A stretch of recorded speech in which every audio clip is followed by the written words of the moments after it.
Today, we will talk about the photochemistry of photodynamic therapy. We'll discuss a clinically applied cancer treatment involving molecules and light. We will talk about porphyrin-type molecules, triplet excited state, singlet oxygen, and reactive oxygen species. Why are plants green and why is blood red? Because their molecular chromophores absorb the complementary color of light. Green plants absorb red light and blood cells absorb green light. But somehow the chloroplasts in the plants and the hemoglobin in our blood, they are linked. They are linked through a molecular structural theme. And if we look closely at the molecules present in these materials, then we see that they are almost identical. They are very similar. So you see that they both contain a porphyrin type structure. But if we look closely, if we look close at these molecules, then we see a chlorophyll has one double bond reduced, and it also has this 5-membered ring. But they both contain pyrrole units, and they're linked into a macrocycle by double bonds. They both contain porphyrin type structures. Of course, the chlorophyll contains magnesium, and the hemoglobin, or the heme, contains iron. Our governments, they advise us to have a daily oral intake of about 100 milligrams of chlorophyll every day. And your body probably contains about 1 gram of this porphyrin molecule. Considering this omnipresence of these types of molecules in our body, it is a very valid question to wonder if these molecules can perhaps be used as a medical treatment. Could these molecules be useful in photomedicine? You all know that dentists apply light in their practice, but also medical doctors, they use light as a tool. So they use light to benefit health. And that was actually already known in ancient times. At the times of the Egyptians, they used it to treat psoriasis, a severe skin condition. And around 1956, a nurse from England, Nurse Ward, she noted that exposure to the sun of a baby that had yellow skin, that it cleared up the skin. By that, phototherapy of neonatal jaundice was discovered. And about 2.7 million infants are treated every year in the world with blue light phototherapy. There are actually reports that early born babies were already treated in that way in India at much earlier times. Bilirubin, that is the molecule that is of importance in this treatment. Bilirubin is a degradation product of the heme, and in early born infants, one enzyme in their liver is not active yet, and therefore bilirubin accumulates in the skin and in the eyes. And this can actually be a life-threatening situation. If you look at the structure of bilirubin, actually it seems quite polar, but there are intramolecular hydrogen bonds that make it lipophilic. It accumulates in fat tissue and in the eyes. It's actually, if it starts to enter the blood-brain barrier, then it is really giving problems. Photoinduced cis-trans isomerization, that is the reaction that induces excretion of the compound. So by isomerizing this double bond here, you break up these hydrogen bonds, and then the body can get rid of it, because there's an enzyme in these babies' liver that's not active yet, so that's why they cannot excrete it. Instead of using light to expel molecules from the body, we can also think about deliberately incorporating these types of porphyrin molecules into the body and use light as a trigger to induce beneficial effects.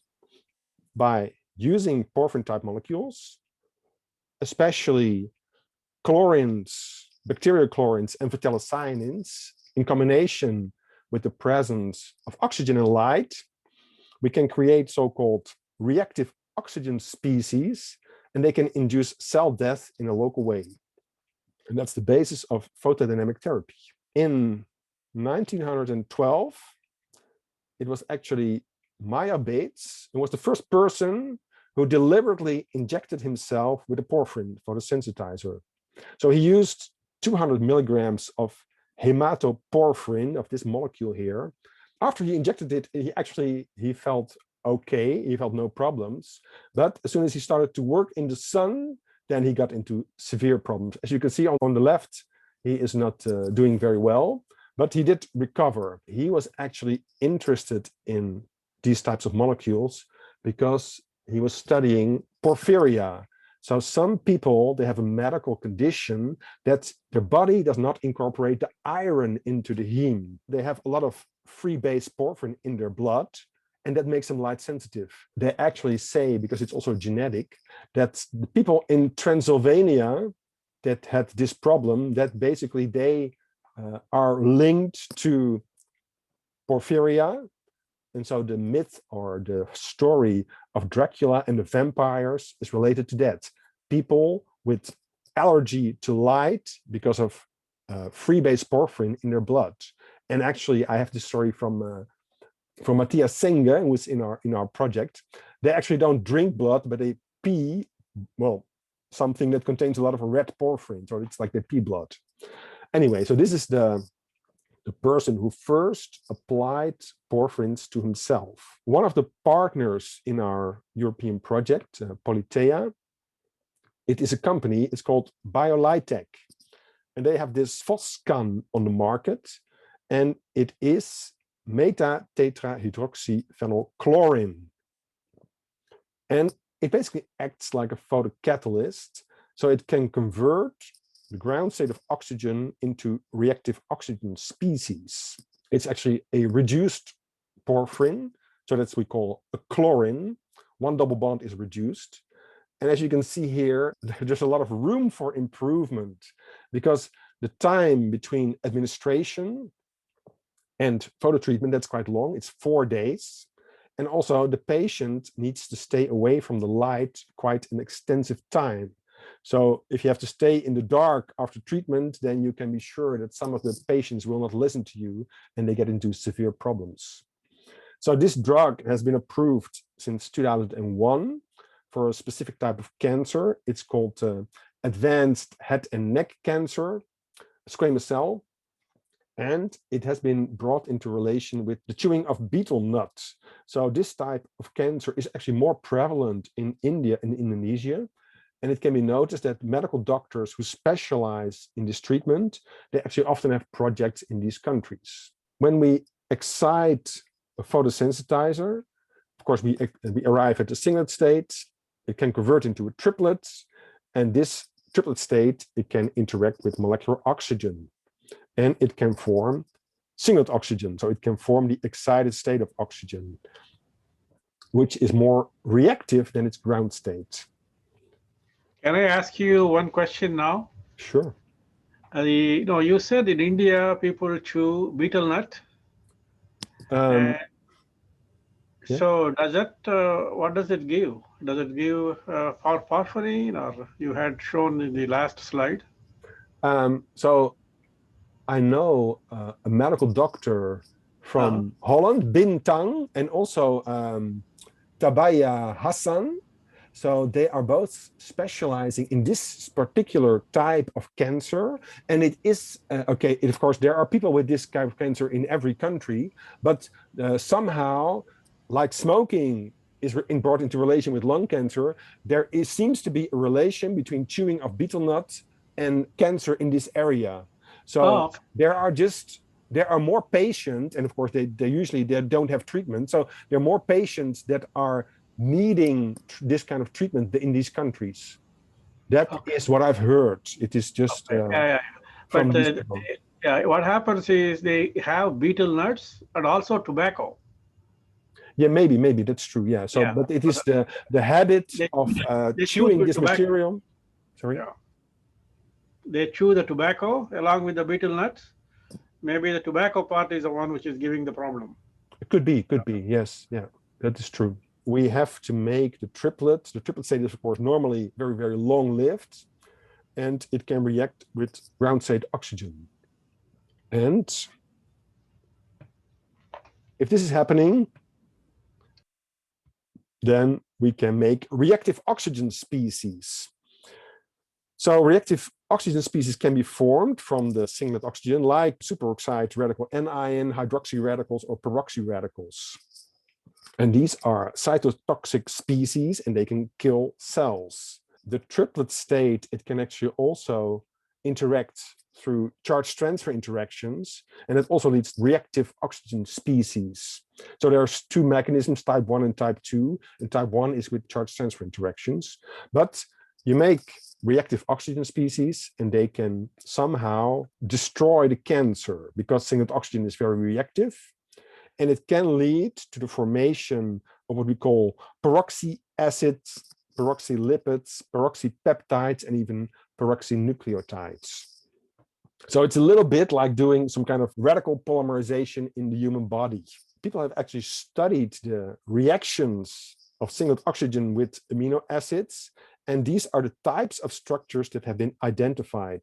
So you see that they're all peroxy species, and they can, of course, react further when they are in the human body. And these reactions, they can kill cells. Of course, they can basically block the whole enzymatic apparatus of the cell. That is how you can think about it. But this topic is, of course, related to biology, to cell death. So how can cells die? That is the next thing. So I will try to give you a little crash course in biology. And basically there's 4 ways that a cell can die. We have necrosis, apoptosis, phagocytosis, and immunogenic cell death. Necrosis, basically it implies that the cell explodes and it starts leaking. That is necrosis. And people that study cells and this phototherapy, they can actually see the difference between these mechanisms under the microscope. So they can see that a cell has died from necrosis. The other one is apoptosis. So apoptosis, that is programmed cell death. So it's a little bit like the cell shrinks and fades away. That is what we call apoptosis. We also have phagocytosis, and that occurs, for instance, in the body if you fasten or if you diet. And basically the cells, they start consuming each other. The membranes start to fuse and they take over the cells that are doing less good. And this can happen actually with the same tissue. The last one, immunogenic cell death, that is death by T cell. It is to do with the immune systems. So this is one of the most recent developments in the field of photodynamic therapy. This is actually a paper from one of the people in our European project, Lydia. Since September 2020, this new drug has been approved on the Japanese market, and it causes immunogenic cell death. That's what you see here. And the photosensitizer is IR700. It is also a targeted phototherapy because... Professor Williams? Yes. There's something that's more recent from David Kessel on paraptosis, and it's these vacuoles that form, and it's thought to be distinct from apoptosis and necrosis. Is that still emerging in your view, or is that a genuine new kind of cell death? No. It seems like it's more recently appreciated that. Yeah, I have heard about paraptosis. I have not heard it mentioned within the field of photodynamic therapy until now. I am learning about dying of cells the last couple of years. I have learned that people can notice the difference, that you can measure the difference or see it. And so I'm just, these are the 4 types I know, but I have come across paraptosis as well, but I cannot tell you anything about it, whether it is important or not. Thank you. Thank you for the question. So we see that it is actually work from Kobayashi from Maryland. It is a targeted photosensitizer. It's actually a phthalocyanin. It is coupled to solubilizing groups via this silicon oxide silicon bonds. And it also contains a tag here. So it's probably couples to a biotin streptavidin type approach to the antibody. And the antibody, of course, it targets specifically the cancer cells.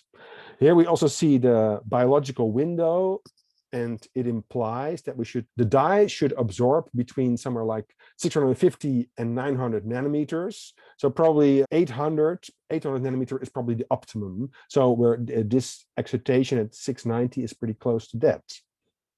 So we have to take care of the absorption of the water as well as the different forms of the hemoglobin. Upon administration of this drug, it binds to the cancer cells. If you irradiate it, you activate the T cells and the CD8 cells. So you activate the immune system, and that attacks the cancer. Basically, you destroy this layer here that's, well, perhaps it fools the immune system. But the interesting thing is, of course, that this could also lead to activating of the immune system that can attack the rest of the cells or the cancer cells that have spread to the body. So the metastasis can also be influenced by this new way of phototherapy, or at least this is newly on the market. It, of course, has been studied for a longer time. So here we see it's actually the cover of Chem plus Chem. So it represents this phthalocyanin molecule that is illuminated with red light. It is attached to an antibody which recognizes, which targets the cancer cells. So in this way, you can visualize its operation. I'm not sure how much you know about porphyrins and phthalocyanins, but you may know phthalocyanins from your daily life because they actually were present in these compact discs that you could burn yourself. And they were actually made by the Japanese company Sony. So there's a Sony cyanin that's present in these green discs, and it uses actually a crystal phase change that is induced by the laser heating. And here you also see the absorption spectrum, of course. In 2019, then there was approved for the European market Tokat soluble. So it's actually directed at early stage prostate cancer. And you see here, it is a bacteriochlorine. So two of these double bonds, they have been reduced. You also see it contains a palladium. And the starting material is actually isolated from aquatic bacteria. It is a similar species as Rhodobacter spheroides. And that one you may know because the first X-ray structure of a photosynthetic system was obtained from that. So it's the same kind of photosynthetic bacteria. And you see that they inject this drug into the body. It distributes to the body, and it is treated specifically at the prostate by irradiation. And they use specific type of irradiation with these glass fibers here. Also see that Tokat soluble, that's actually a type 1 photosensitizer. That means that it operates to charge transfer, and it leads to a superoxide anion formation in the body and hydroxy radicals. And that actually induces a release of NO radicals, of nitric oxide radicals. I actually heard that it's not approved for the American market recently. So this is Tokat soluble within our European project. There's also the company Porphichem. So here's a paper from the people from Porphichem. I think it's from 2019. And they actually describe 14 compounds within this field. And you also see that the porphyrins are, of course, very nice purple colored compounds, but there are 14 compounds that are porphyrin type, so either chlorines, bacteriochlorines, or phthalocyanins, and they are either approved or in a certain clinical phase. In general, the development of a medical treatment, a new treatment, it takes about 10 years and perhaps $10 million or more. So that's clearly a lot of investment in these types of molecules. And as you may know, they must go through all kinds of phases.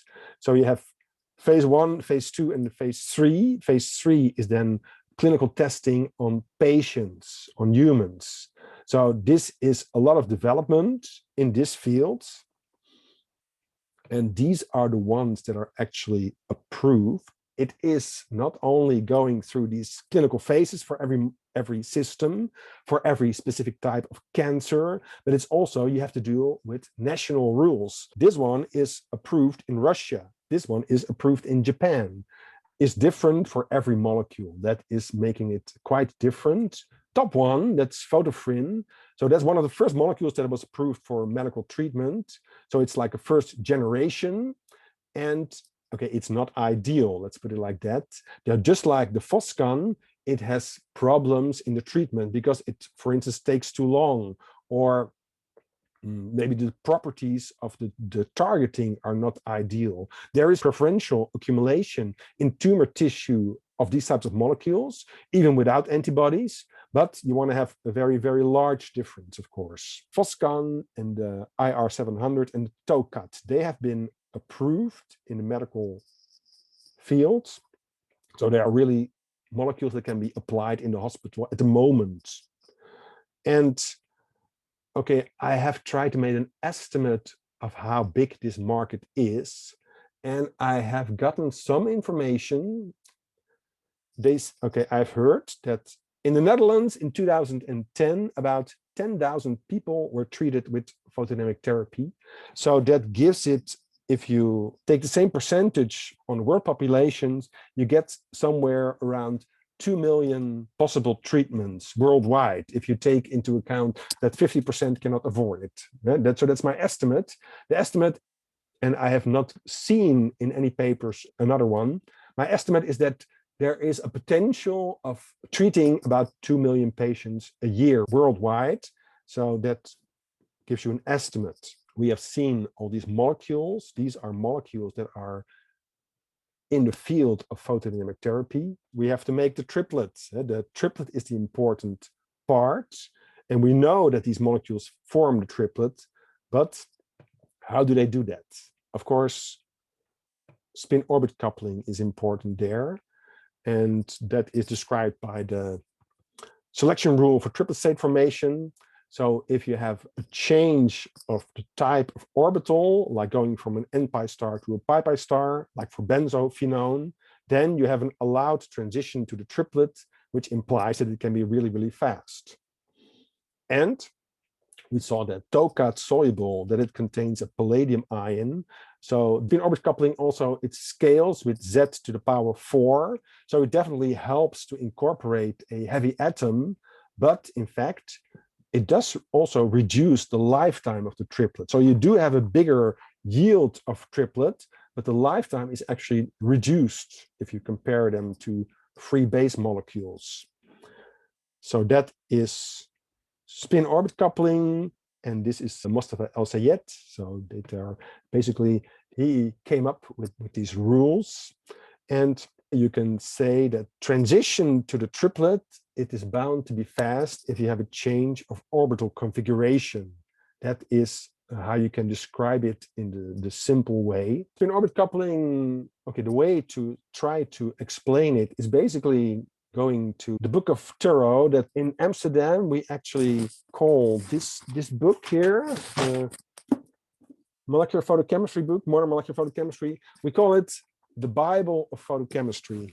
So if we assume that God wrote the Bible, then Nick Thoreau is the God of photochemistry, and Murthy is one of the co-authors of God. But anyway, so this here is trying to visualize spin-orbit coupling in acetone. You see the molecule, you see the orbitals, you see this represents a pi-pi star singlet. You see that there's a singlet, these are the orbitals, and now we're going to do spin-orbit coupling.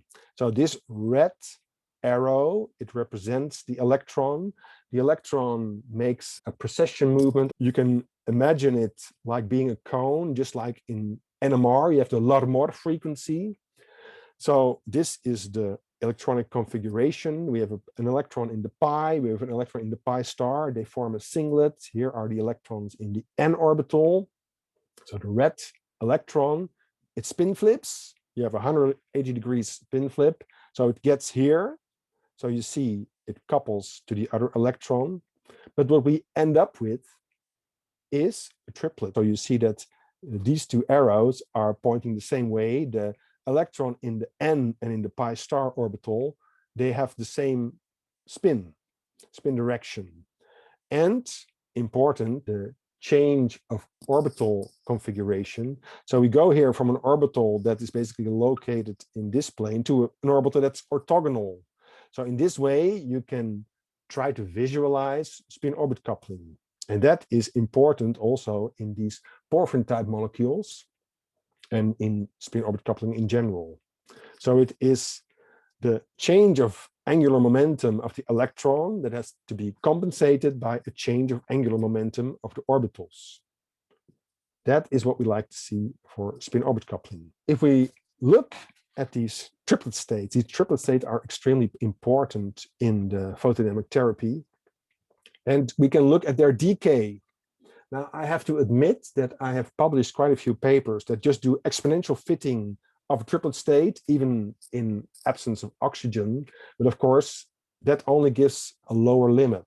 So the intrinsic lifetime is longer than that because, well, as a lot of people will know, but I'm going to tell it to you anyway, we need second order decay kinetics. So we need to involve triplet-triplet annihilation, even in the absence of oxygen. And for instance, if you look in the handbook of photochemistry, the intrinsic, the T0 of tetraphenyl porphyrin, it is 1.5 milliseconds. So that is, well, for me, it is extremely long. It's a very, very long lifetime, but this implies that it is not meeting any other triplet molecules, TPP molecules, in the excited state. So if the molecules, if two TPP molecules in a triplet, if they collide, they annihilate each other, they interact, and that reduces the lifetime. Of course, the observed lifetime of a triplet, it is related to the concentration of photosensitizer at T0, the oxygen concentration, the triplet-triplet annihilation, and the intrinsic decay.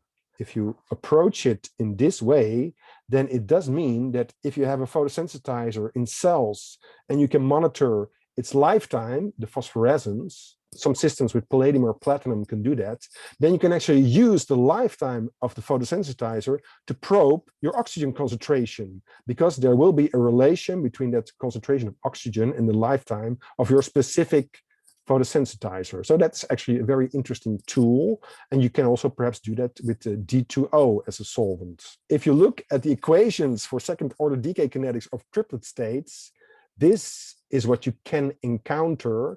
Basically, these three formula, they are mathematically the same.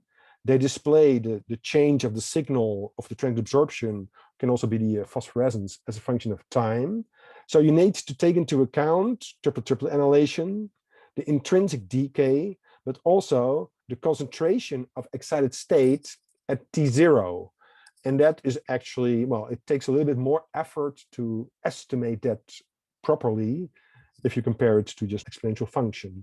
But especially in this field, you want to know a lot about the lifetime of your photosensitizer, how it is changed by the environment, and how it is affected by oxygen. You want it to be quenched, but if the oxygen is consumed, then the lifetime of your photosensitizer will become longer. So it's also a tool. And of course, concentration is influenced by bimolecular collisions. This is photodynamic therapy. We have heard a lot about it. Yeah, can I ask? Yes, yes. I see here in your slide, you mentioned ROS, oxidation of biomolecule. If the reactive oxygen species generates N oxide, and then that will be cancer generating agents. N oxides are known. Some N oxide may not be all. So that way it has some kind of a whatever you can call it, that it will be required to analyze that. That's what I feel. Because recently what happened, there are so many drugs exported from Hyderabad, they contain some N oxide. So they were asking for parts per billion level of that N oxide. Then only they accept that generic drug, particularly Europe and USA. So they all, shipped back. Then they had to reprocess it and send it. This is the story. So the N oxides, definitely they have the role in cancer generating or cancer suspecting agents, known to be. And the people who go to the swimming pool also, the swimming pool water, Invariably, they use chlorine. But now I think they stopped it. That chlorine gives you hyperhalous acid, and the human body generates some amines that smells. So there also you have a problem of generating several, kinds of N-oxides. They are also known to give the skin cancer. This is also established report. So what I mean to say is the biosystem, if ROS is generating oxidation of the biomolecule, if they give N-oxide, then we had to look into that and analyze it. That's what I feel. Thank you.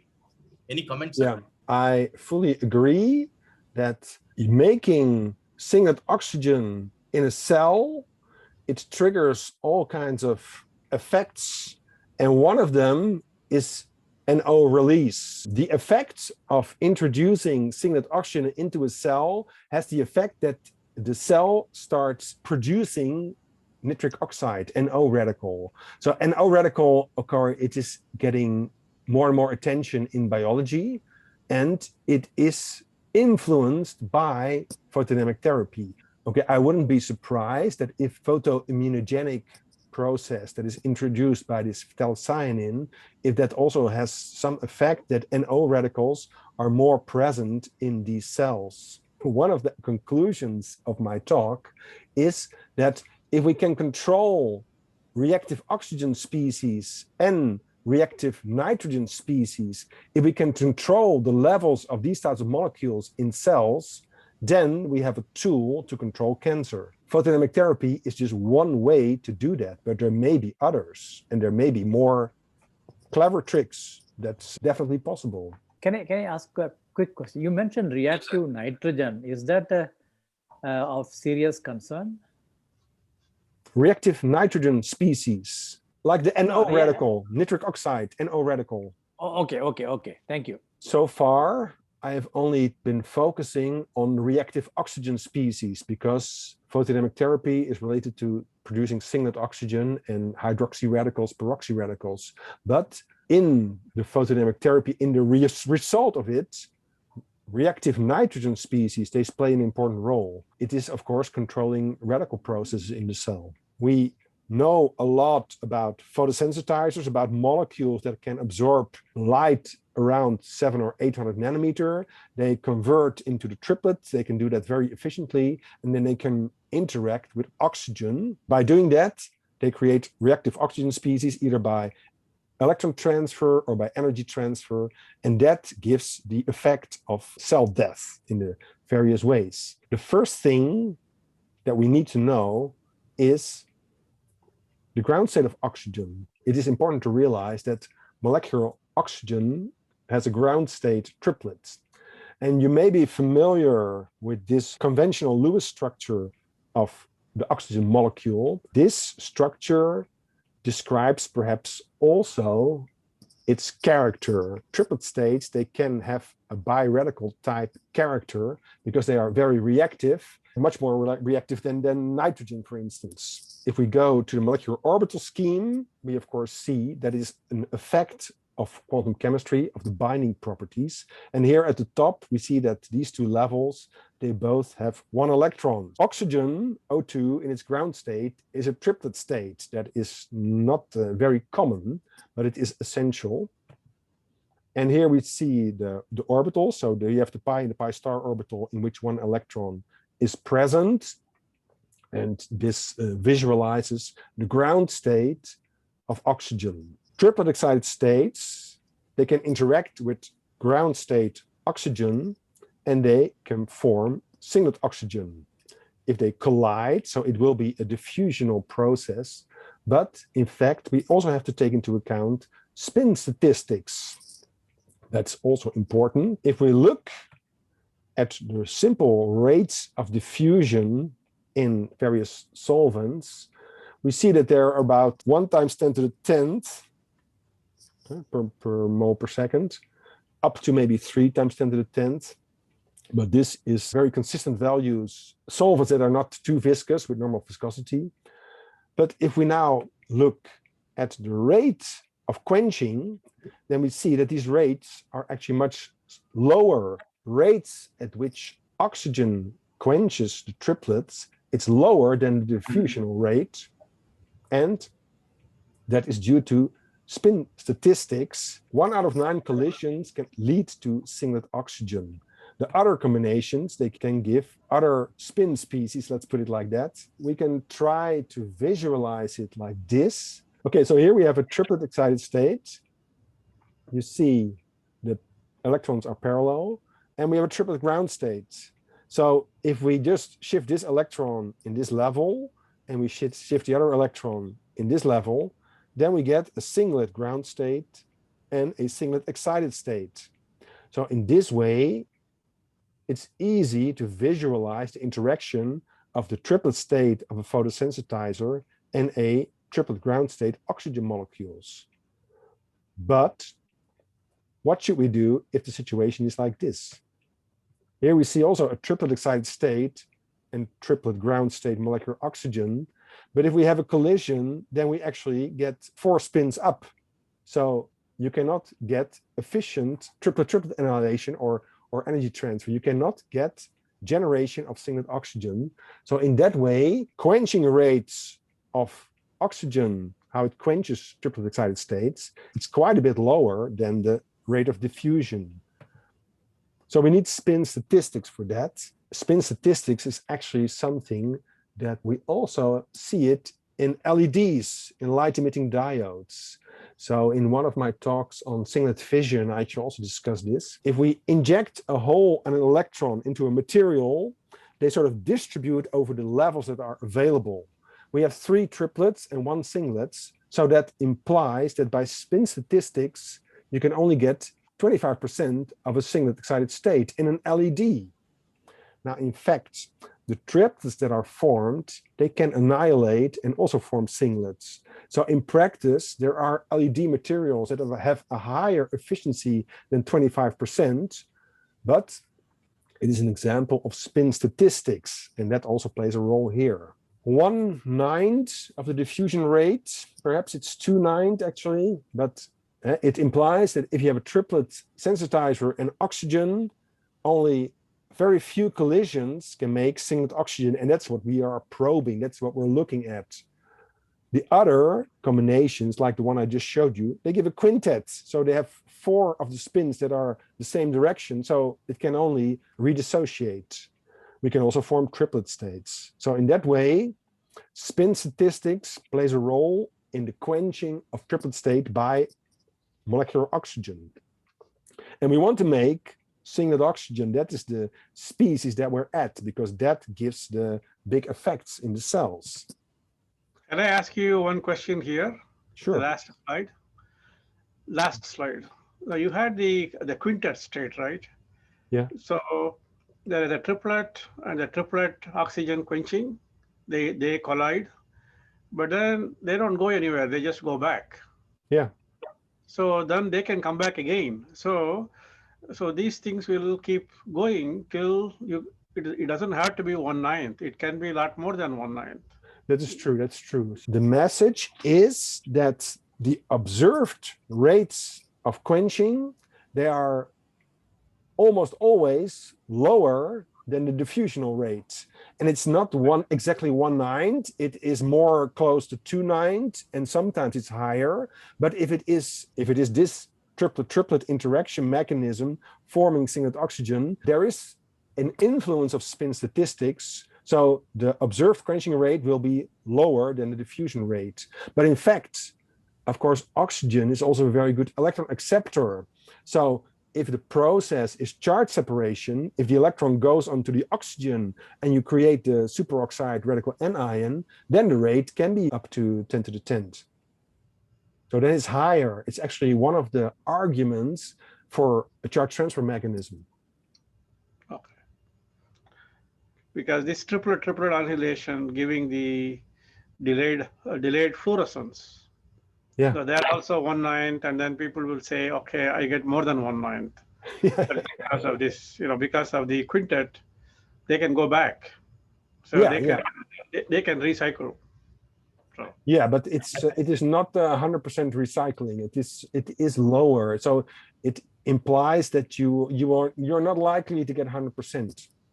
And that's also for the LEDs, as actually it is a similar effect. Spin statistics plays a role, but spin statistics in a way is a very theoretical description. And in practice, you have to take into account further steps like triplet-triplet annihilation or rediffusion. That's true, yeah. Okay, thank you. Singlet oxygen is very reactive in several ways. The open shell form, sigma form, and we have the delta form. And the delta form, we can monitor the emission at 1270 nanometer, and then we get back to the triplet ground states. So these are the representations of singlet oxygen. I will get back to singlet oxygen more. Okay, I don't know about your experiences with singlet oxygen, but one of them of mine was that I made a sample in rubrene and toluene. I left it for 1 hour in indoor conditions and all the color was gone. So I saw the actions of singlet oxygen. I thought that the sample was stolen, but basically it was just totally discolored. Also, we measured some singlet oxygen emission of some C60 molecules. And we actually, this is C60 with a pyrroline bis emit attached. So we knew from transient absorption studies that these molecules give a very high triplet yield on the PDI. And we could get very nice signals in, for instance, benzonitrile. But in toluene, we didn't get any signals. Why? Actually, we knew that the triplet was formed. So that is quite strange. Also, some students, I asked them, okay, just degas your solution by bubbling argon, and the singlet oxygen should in principle disappear. But that actually does not happen, not always, because you can never get rid of all the oxygen. So the very long lifetime, intrinsic lifetime of the triplet, it will make that the singlet oxygen intensity actually hardly disappears. Another experience of mine, we had a European project on anthracene molecules and cyclodextrin in water. And we always had problems with the anthracene reacting, and also with singlet oxygen. So as you know, singlet oxygen, it can give hydrogen atom abstraction, the ene reaction. It can also react a little bit like ozone, giving 2+2 and 4+2 cycle additions. And okay, for me, singlet oxygen makes me think about my time in New York when I was with Stefan there. What we would do is to take acetone and isopropanol and flash it with CO8 in our EPR spectrometer, and then we could get 2 ketyl radicals. So somehow the reactivity of it feels for me the same as the reactivity of singlet oxygen. That is what I have experienced, for instance. If we look at people that are heavily involved in singlet oxygen research, 2 names come up. Wilkinson, so he wrote many, many papers also in the Journal of Physical Reference Data, which are enormously amount of data that has been gathered. He collected it. I think there's 3 papers on this. And there's Mr. Ogilvie. So Ogilvie, I think he also spent main part of his career studying singlet oxygen.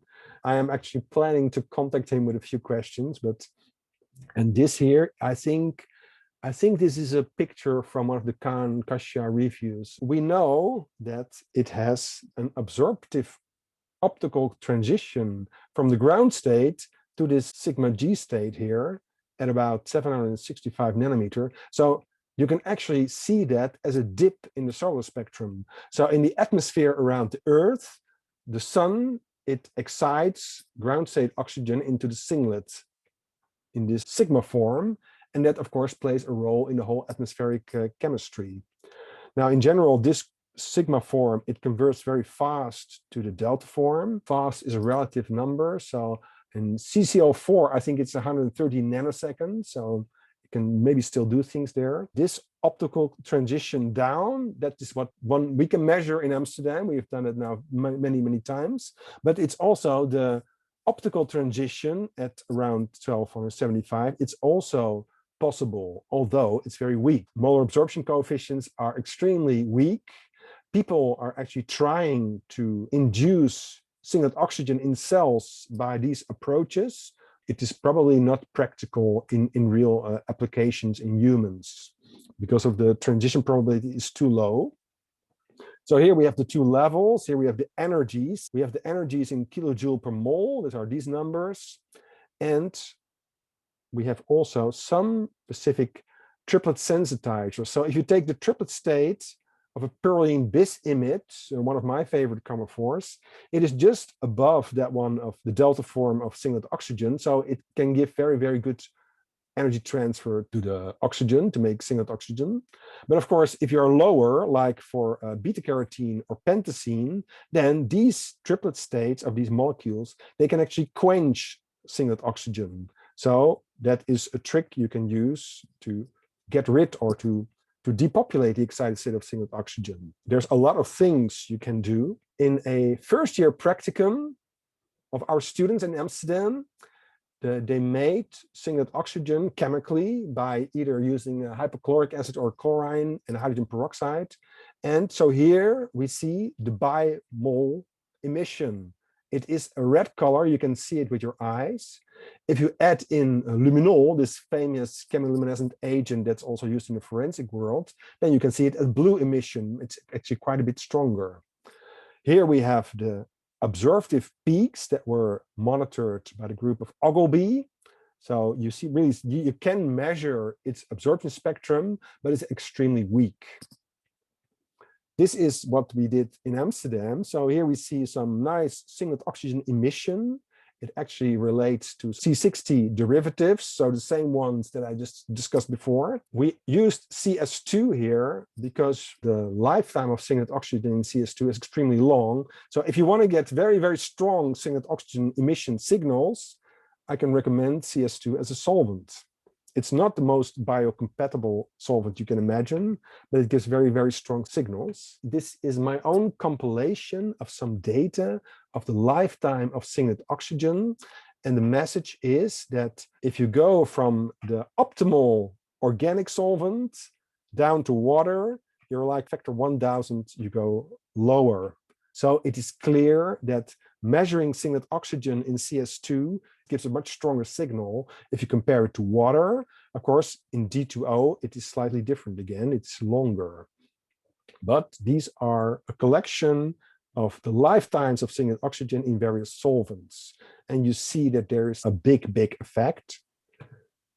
And is there any reason why such a dramatic difference between water and heavy water? An order of magnitude, yeah.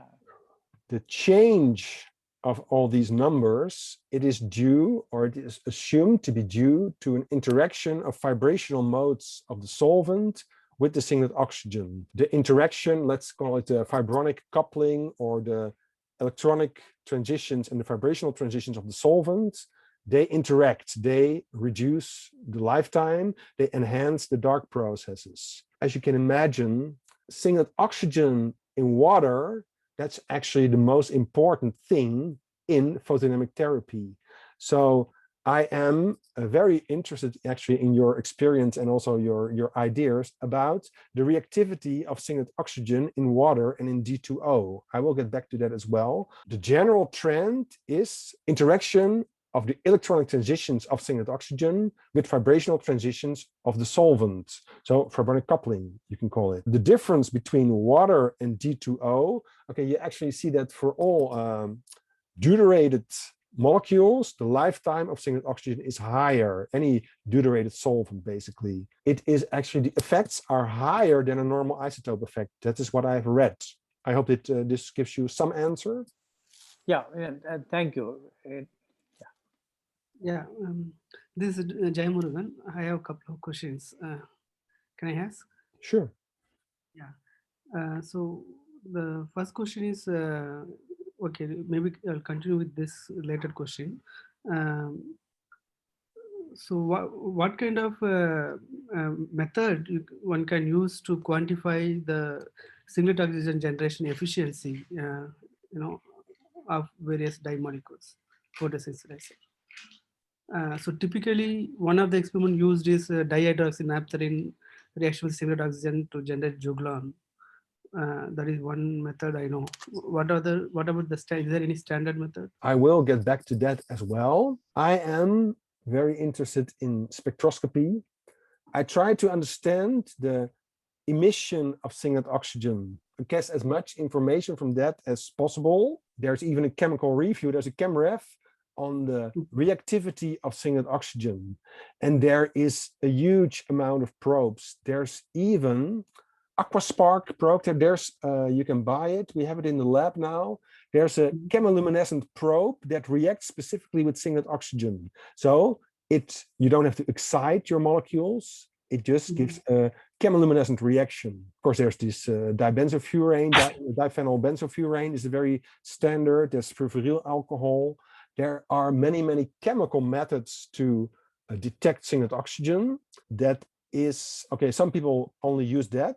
A couple of PhD students, they tried it in my group and they were not happy with it. I don't know exactly why, but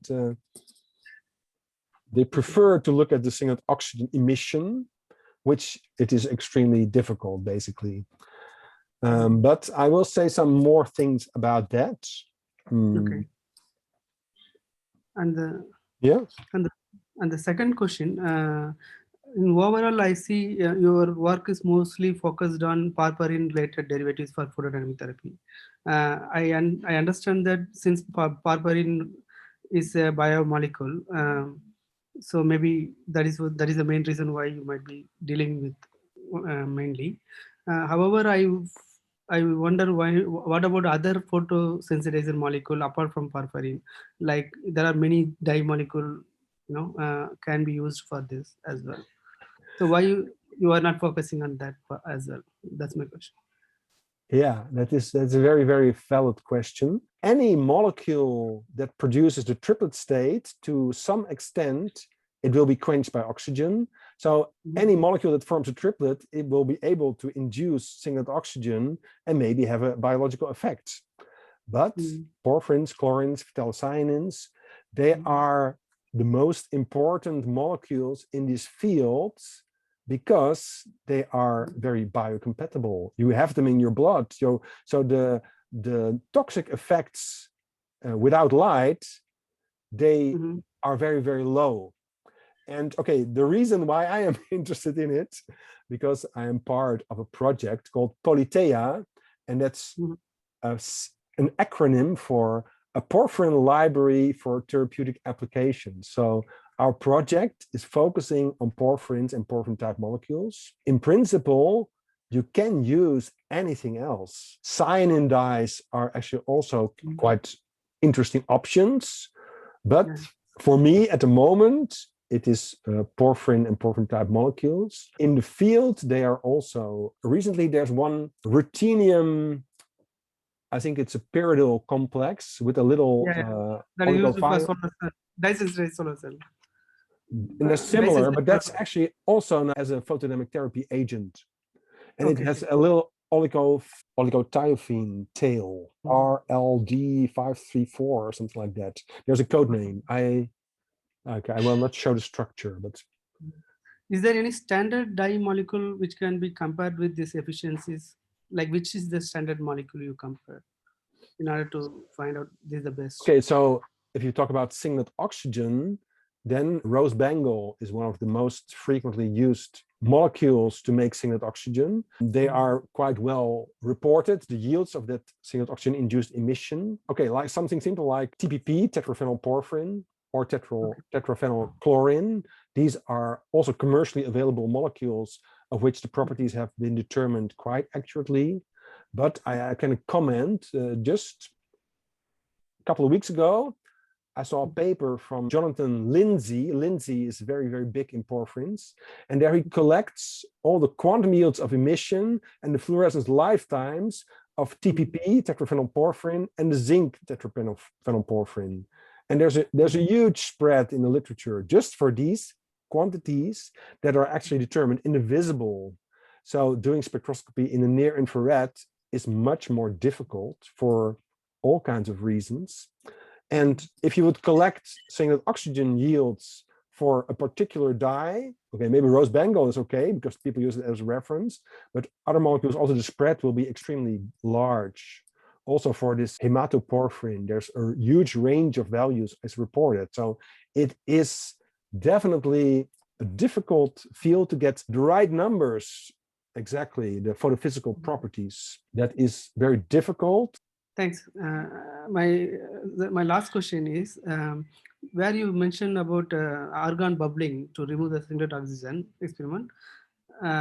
So have you tried doing freeze pumped cycles instead of bubbling with oxygen. Yeah, we have Because done that. Of course, then you can really that get doesn't then you can get rid of all the oxygen. That is Okay. so if you want to have a true triplet lifetime, that is what you need to do. Okay. In practice, I don't want to do that for every sample. If we only do that if it's absolutely needed. And okay, with water, it's more difficult. With if you have micelles, it becomes horrible. So it is not something that I want to do a lot. Let's put it like that. I want to try to keep things also simple in that way. Okay, thank you very much. Okay, you can also try to use chemical tricks to get rid of the oxygen, and especially in aqueous media, that can be a very good option. So, Rene, can I add a comment? Sure. I think in the previous slide, I think who was it? Sati was asking about the difference between the lifetime between water and D2O. Yeah. So I think the one of the hypotheses on why there is such a drastic effect is, the ground state to the first excited state transition in singlet action is around like 90 kilojoules or something like that, right? So 12, something close to it. So if you look at the 2OH stretch that happens, it exactly matches that energy gap. Whereas the OD is much smaller, so it cannot deactivate the transition very effectively. Yeah, okay. Now I see that means there is a resonant vibrational energy. So essentially, I can tell you that singlet oxygen emission, it was discovered by Krasnowski in 1976. So for me, it does not sound very old. It is relatively recent. Let's put it like that. I measured my first singlet oxygen measurement in 2000, so only like 25 years after it was discovered. It has been estimated by Mr. Schmidt in Schweizer that singlet oxygen can diffuse distances of about 20 nanometers in cells, maybe up to 1 micrometer in solvents. So the action of singlet oxygen is very local. That is very important. The emission lifetime of water, well, it is roughly 4 microseconds. I have come across different numbers, but in cells, it is a lot shorter, up to 40 nanoseconds. Of course, with sodium azide, you can quench singlet oxygen in aqueous media by just Sturm-Volmer quenching. So that is a trick to get rid of it, to get rid of the effect. As we discussed before, the chemical methods. So this is a paper of Tito Scaiano among diphenylanthracene. They use it as a probe to react with singlet oxygen. This works very nicely, but in organic solvents, I think in water, it doesn't work. Diphenylbenzofuran, that is the most used probe for detecting singlet oxygen chemically, also in organic solvents. I think furfuryl alcohol is the best one in water. So chemical detection is, there are many, many more, but these are some examples, and one of them at least we tested. In the whole discussion on vibronic coupling and the lifetime of singlet oxygen, well, one thing is the reactivity. So we make singlet oxygen in photodynamic therapy because it's so reactive. It reacts with all kinds of molecules. And here, okay, Nature Communications 2017, it reacts with THF. So singlet oxygen, also when you make it with light by the photosensitizer, it actually adds to THF. So it is, okay, it's not, they say it's not purely proton extraction and then addition. It's like a concerted reaction where you abstract the hydrogen atom and have the reaction here directly. But in the lifetime of THF, or other solvents, the reactivity is really something you have to look closely at, and especially if you are in water, and especially if you are in water with amino acids.